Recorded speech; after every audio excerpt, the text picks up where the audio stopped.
Well, the snow continues to fall across eastern Oregon and southern Idaho. The connector into and out of downtown Boise remains closed due to the road conditions. This is what it looked like about an hour ago. Several crashes were reported here in this area. Ada County Dispatch says that they received reports of 3 slide-offs, 6 crashes involving injuries, and 36 crashes where no one was hurt. In Canyon County, they're reporting 1 injury crash and 2 other crashes without any injuries. Idaho State Police say they responded to 26 crashes in the Treasure Valley, 7 in the Magic Valley. And I-84 in eastern Oregon is closed in both directions between LeGrand and Baker City. I-84 westbound is closed to trucks between Ontario and Baker City. And there's a lot still going on at this hour and into the evening. We expect it to continue. So we have team coverage for you.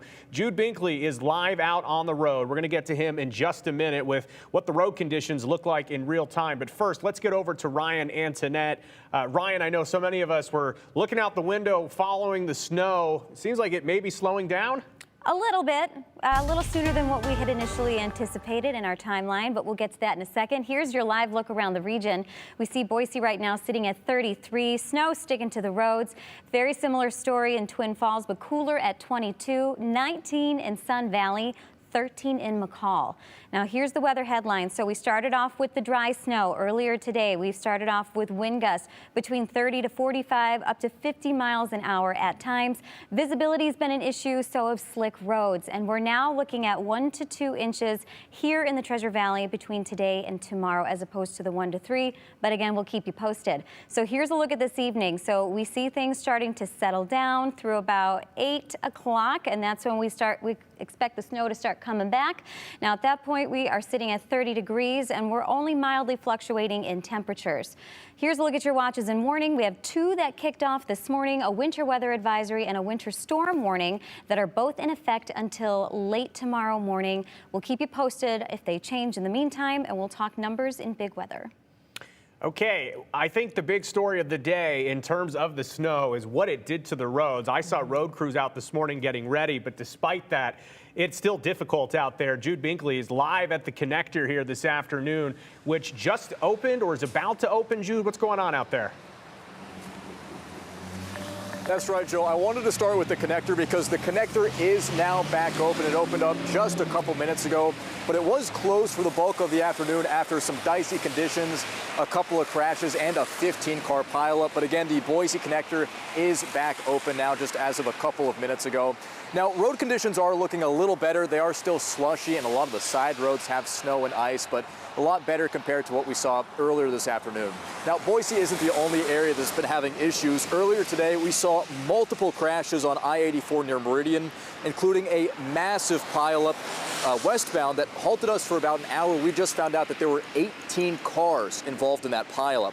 We've seen plenty of other slide-offs blocking traffic with police and ambulances all over, especially the interstate westbound earlier this afternoon when that snow was really coming down heavy. But again, things are looking a little bit better. And Joe, Brenda, later in the show, we're going to be hearing from ACHD about how they decide to tackle these roads and the arsenals that they'll haul out, as well as AAA on how to keep yourself and your family safe when driving, and especially for those long road trips. And we will be checking your commutes and road conditions throughout the show. But for now, I'll go ahead and send it back to you. Okay, so developing news in real time here. Yes. Jude says the connector in and outbound is now back open. Jude, we'll keep an eye on that with you live out there. Let's go ahead and take a look at some of the other roads around our area. Like just Jude mentioned the I-84, there's a little bit of a backup there. There's due to some slide-offs that happened earlier today, some still happening right now. Over in Overland and Cole, it looks like there's a backup there as well. Eagle Road seems to be running smoothly right now, not much traffic in that area, but we're going to continue to track your road conditions. We'll check back in with Jude later in the show. And notice those cameras shaking, Brenda, a real indicator of the wind out there right now. But in related news, several schools in our area, they let kids go home early this afternoon. The staff and teachers, they went home early too. They're also canceling after-school activities. You can see some of them on your screen right now, and we have a full, complete list right now at ktvb.com. At this time, we don't know of any closures that would be for tomorrow, but we know that the schools will start to make those decisions into the evening, and we will have that for you as soon as those decisions are made.